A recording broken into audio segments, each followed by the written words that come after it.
statements, I think we need to pause real quick and make fun of the Green Bay Packers for blowing a double-digit lead in London on Sunday morning. People waking up to a Packers debacle.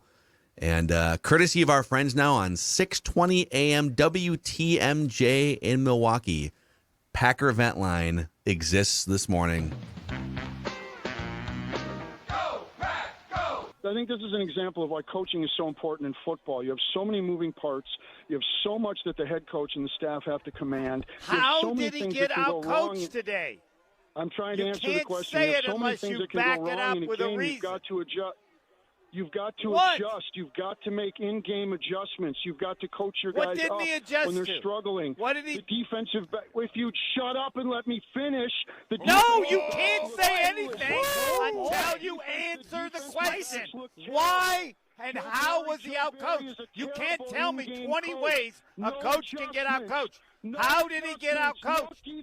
What? What adjustments?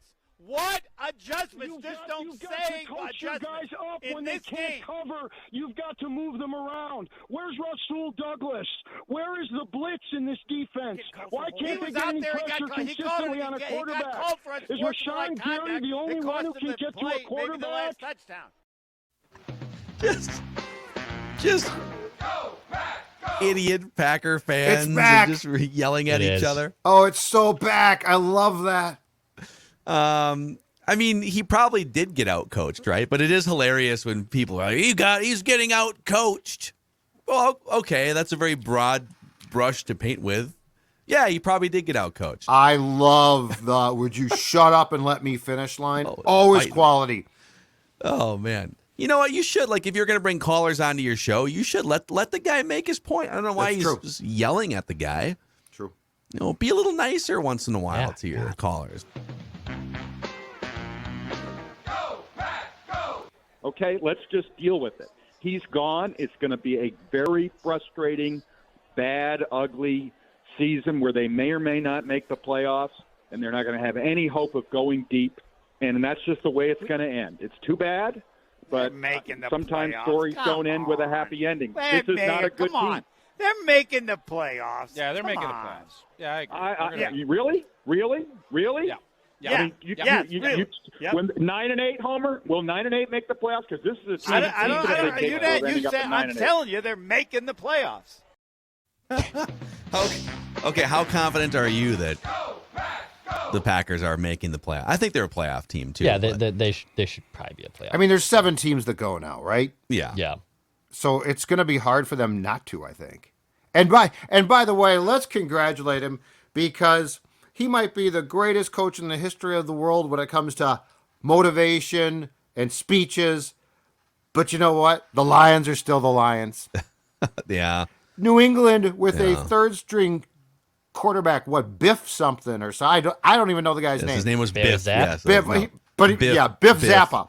Frank Zappa. With Frank Zappa at quarterback, they just absolutely decimated the Detroit Lions.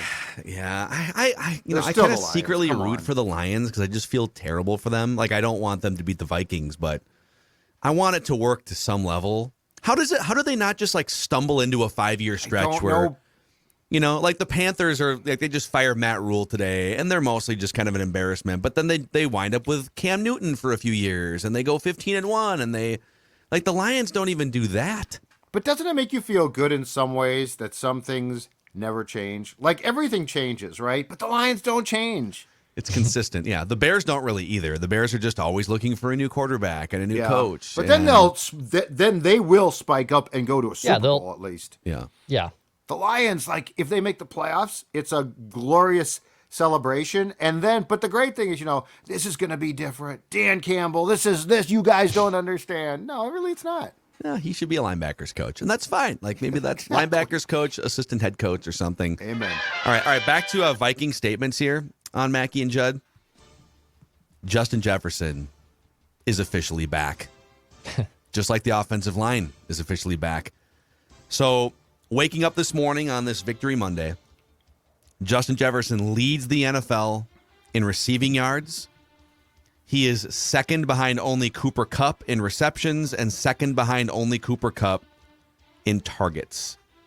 He has 40 catches for 547 yards, putting him on pace for I think it's 17 or 1,800 receiving yards this season, and 125 or 130 catches.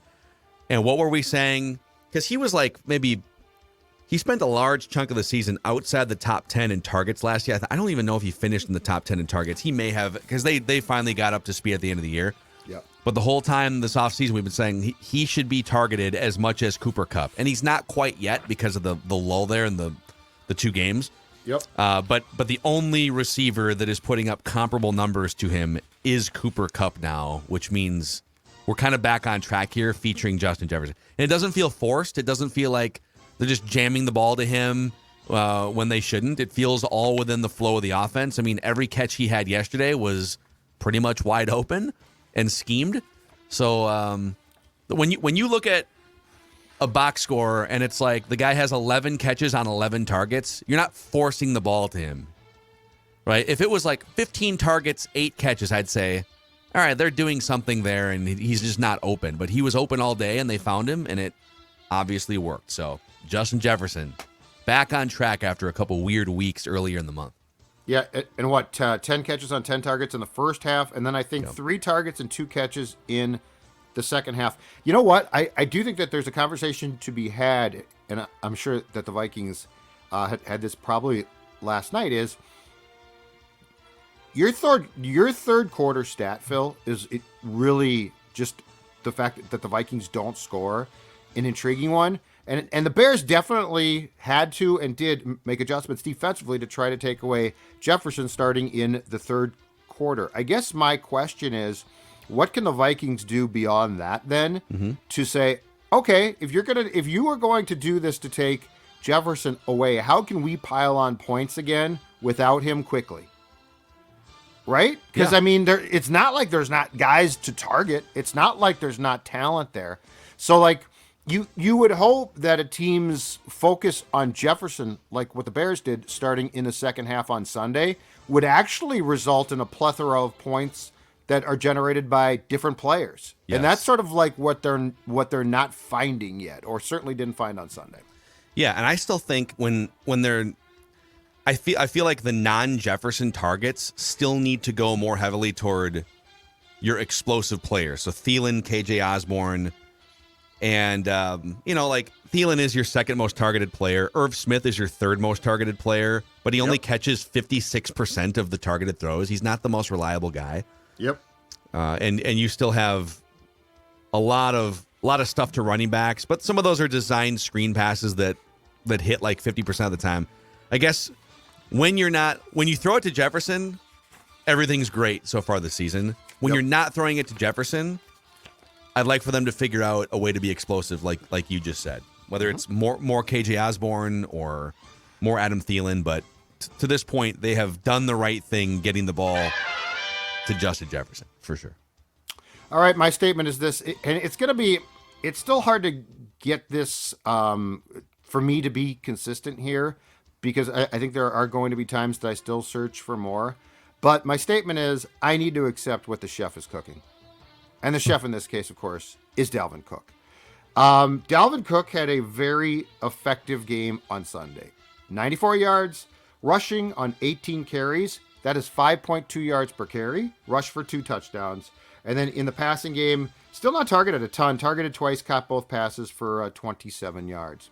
But, I'm still waiting for Dalvin to break that run. And his longest run on Sunday was 15 yards. That's one shy of his longest run this season, which, if I'm not mistaken, was a 16-yard run against the Packers. But my point being is they are effectively using Cook. And I think my expectation is, but the old Dalvin would break a 78-yard touchdown run. And look, he probably will at some point. But I also think that version of Cook who planted his foot and was gone is certainly not the guy that he has become now.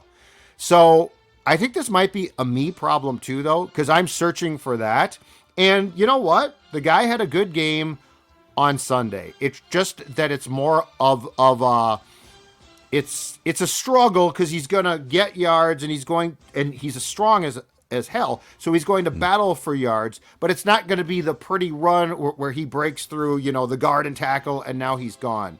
So I need to accept what the chef is now cooking up. Yeah, and they've also this is his lowest workload since like 2018. He's not the bell cow anymore. This is probably the right way to use him, and it feels like they're using, and they do run play action, but like it feels like they're using the threat of the passing game to open up lanes for Dalvin Cook at times. There's been some RPOs mixed into the play calling too. That's right. RPOs. I'll give myself the football son of a. That's right. This Phil.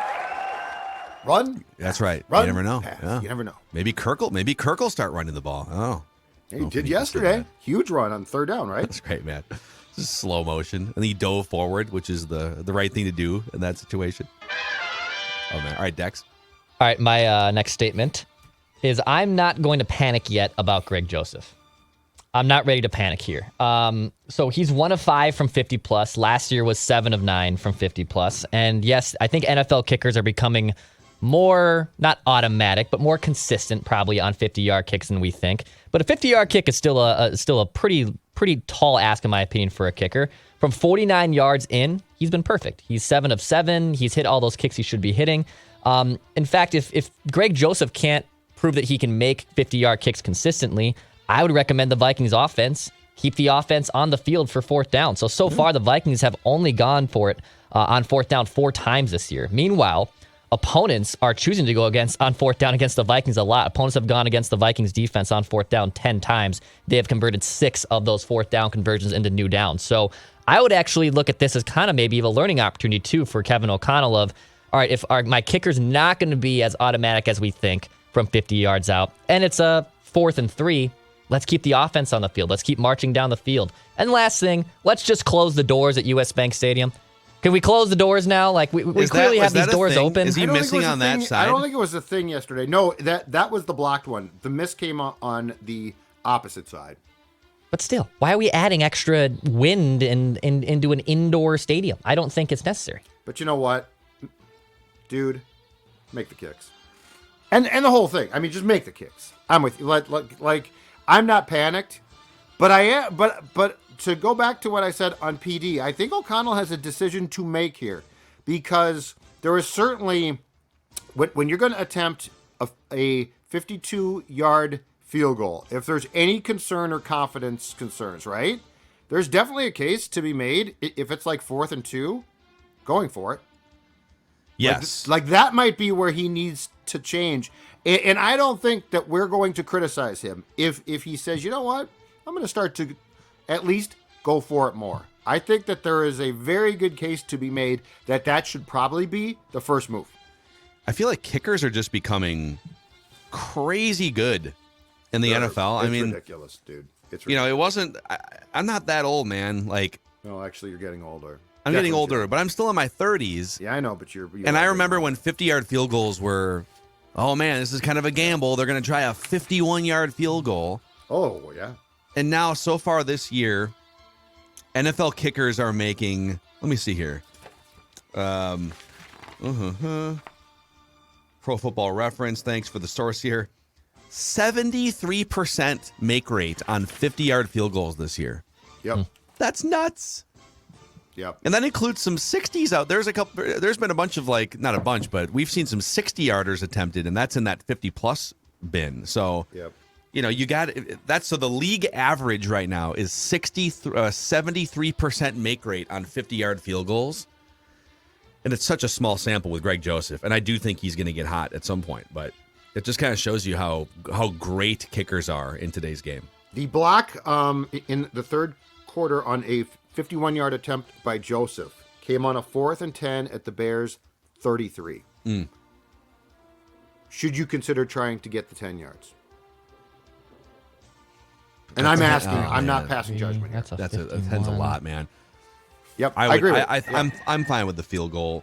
I will say too that these stats are probably skewed early in the year because the weather is a lot better in the NFL across the country in September, early October than some of these dudes are going to be kicking.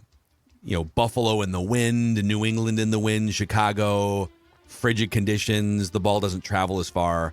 So you'll probably see a lot more misses from 50-plus later in the season and bringing that average down. But the Vikings play indoors. If the doors being open is a thing, just close the doors. Close the doors. Close the doors. Not needed.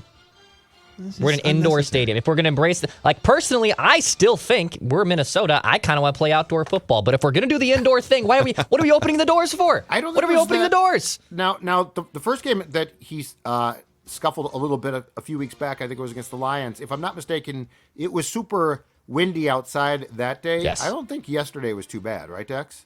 No, it wasn't bad. It wasn't as windy. No. So, I don't think it was swirling or anything. So now we're just making up excuses. So now come on. We're mad. Make your kicks. We're just mad. Or we'll replace you, Greg. Don't remember the ghost of Zim. All right, I think we touched on this on Purple Daily here, but I'll take a slightly different angle here. My next statement is, feels like the Vikings defense is a little too slow. Just a few too many guys on the wrong side of 30 running around out there.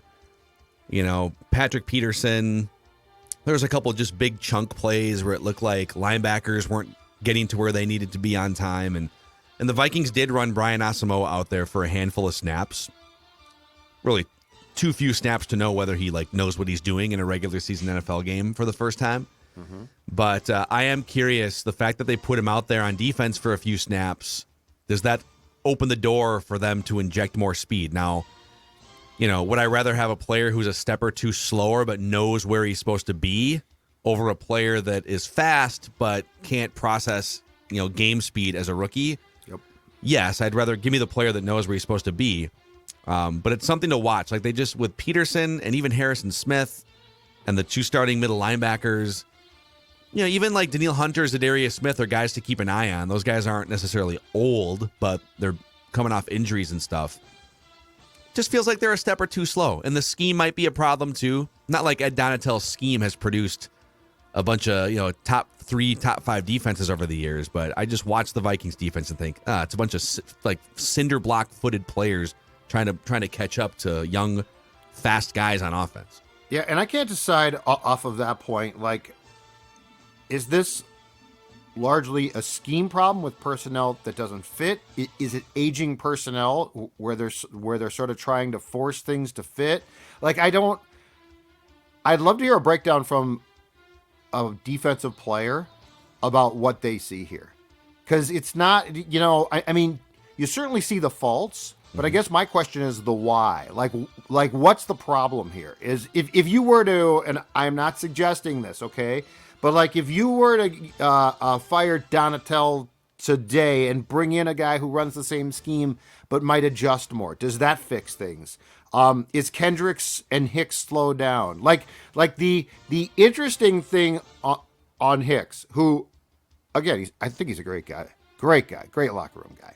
But the interesting thing on Jordan Hicks is on the 6 plays that Asamoah played, he was brought in to spy Fields and replace Hicks, which is a nod to the fact that Jordan Hicks, I think, via PFF, has consistently not graded well. Mm-hmm. So I would love a really in-depth breakdown of what is seen as the problem here, and can it be worked around?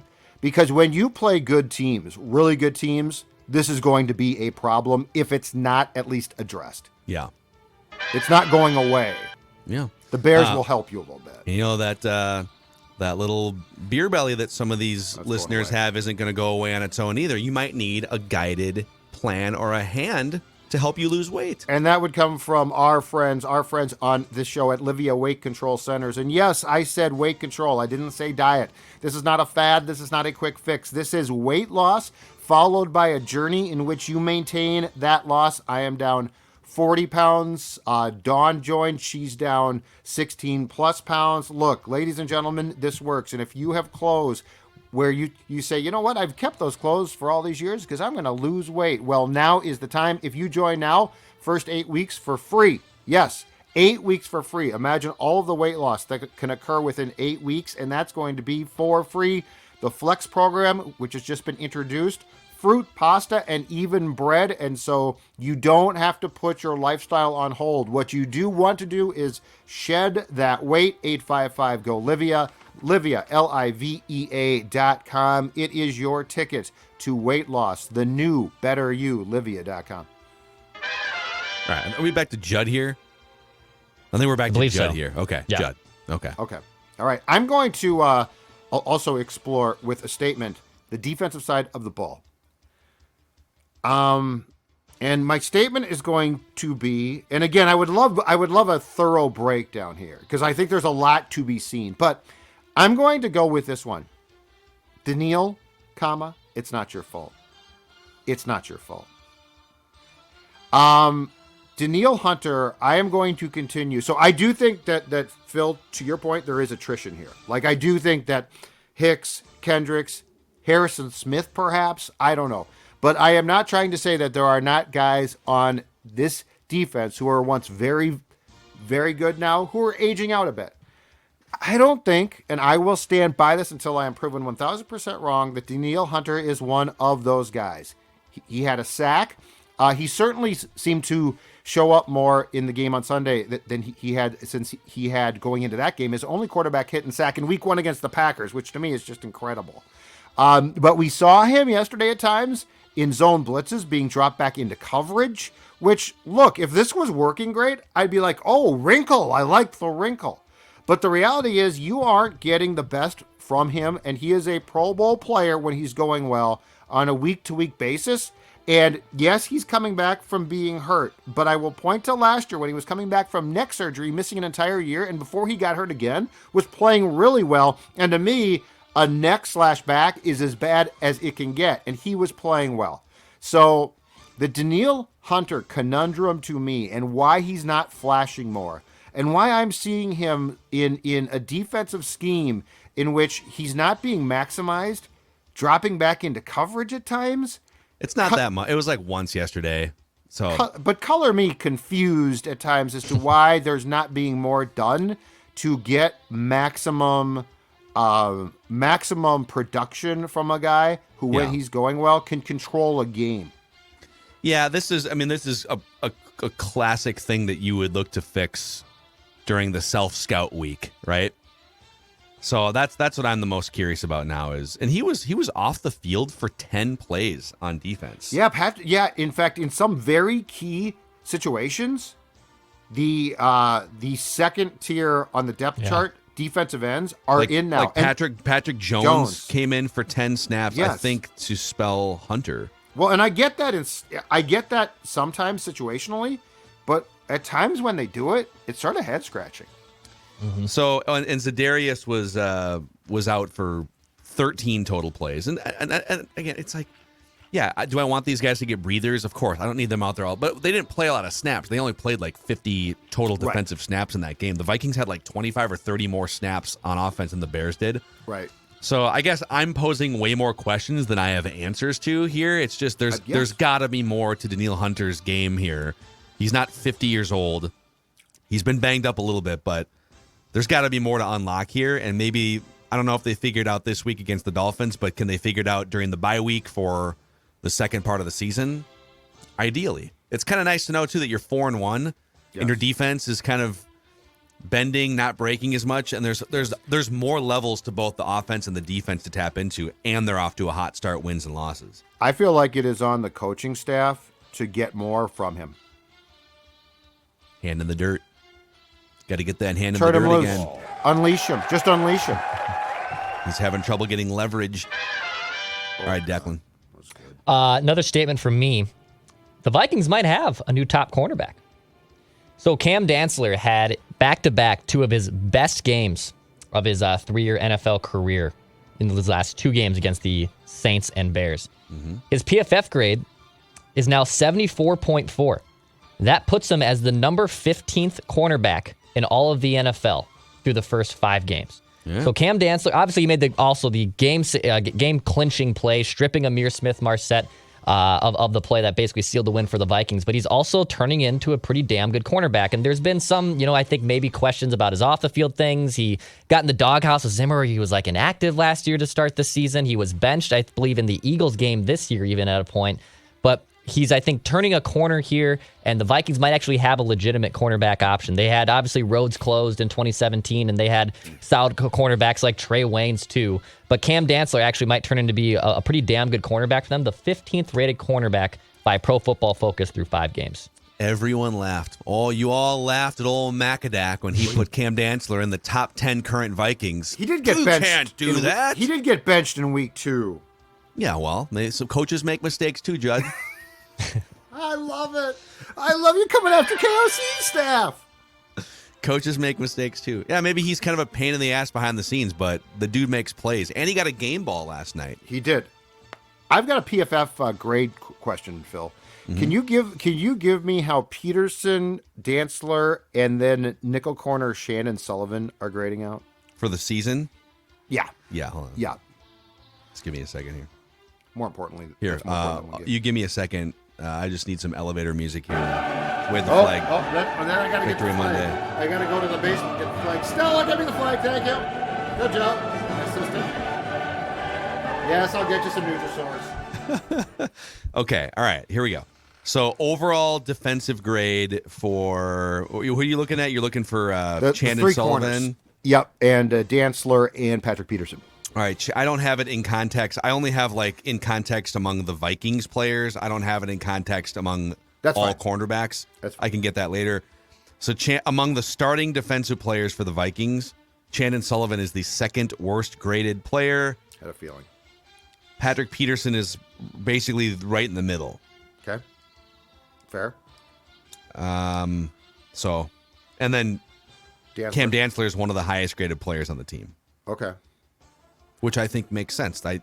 Chandon Sullivan has some good qualities specifically as a slot cornerback, but he's not shut down or anything, as you saw on that catch. He had no idea what was happening when. That's what I was going to say. Yeah, when he was and that was an unbelievable catch. That was an unbelievable catch, but he sort of grabbed him and didn't draw a flag, which shocked me. But okay, that's not surprising. Those grades are what I am out. Should we get to Declan? You have a non-Viking statement. Yeah, I have just a weekend observation from the weekend that I'd like to bring to the table here. So on Friday, I went and saw Chris Stapleton at the X. I have been dying to see Chris Stapleton for years. He finally made the tour here, and great concert. He was awesome. My favorite song of him is Simple Song. He didn't play that one, but he played every other hit. He played some slow ones. He played some jams. He was everything I thought he would be, lived up to the hype. Would obviously pay top dollar to see him again. He was incredible.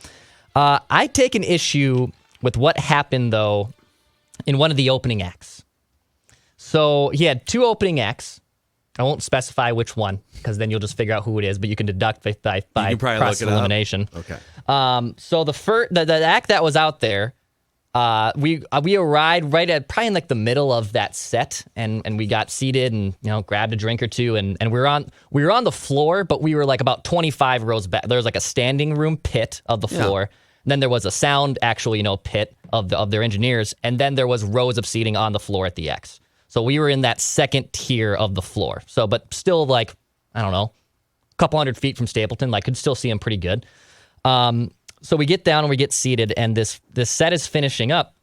The singer, does the walk off the stage, and the band is still jamming a little bit while the singer has walked off the stage. As the band is continuing to jam, they kind of throw in this little curveball, and they start playing "My Own Worst Enemy" by the band Lit, which is one of my favorite songs. It's They start playing that guitar riff, and people kind of get, oh, they're gonna cover this. She's gonna come back out. They're gonna sing this song. They start playing this riff, right? And people kind of even ooh and ah, and they get excited. They just stop playing and walk off the stage. You can't tease people like that. Openly stood up out of my chair and booed. I booed. You cannot tease that you're going to play a great jam that everyone loves and get kind of the crowd pumped up a little bit and then legitimately walk off the stage. Well, what I guess my question is, at any concert, why would you false start a known song, stop, and then your whole goal is to get people lubed up, excited, right? Yes. Yeah, but she had left the stage, stage, Dex. She had left. Yeah, she's like, hey, thank you, Minneapolis. You guys were great. And she was like coming back, I think, soon. But the band was still jamming for 30 to 60 seconds. Bad opening and etiquette. Bad etiquette. And then they start that riff to My Own Worst Enemy. And I'm like, oh, she's going to come back out and they're going to play this. Right? This will be awesome. What a great way to close a set and get things pumped up. No, they walk off the stage. I don't think. Unacceptable. I do not think openers, unless I'm wrong here, especially at stadium/arena shows, I don't think they do encores.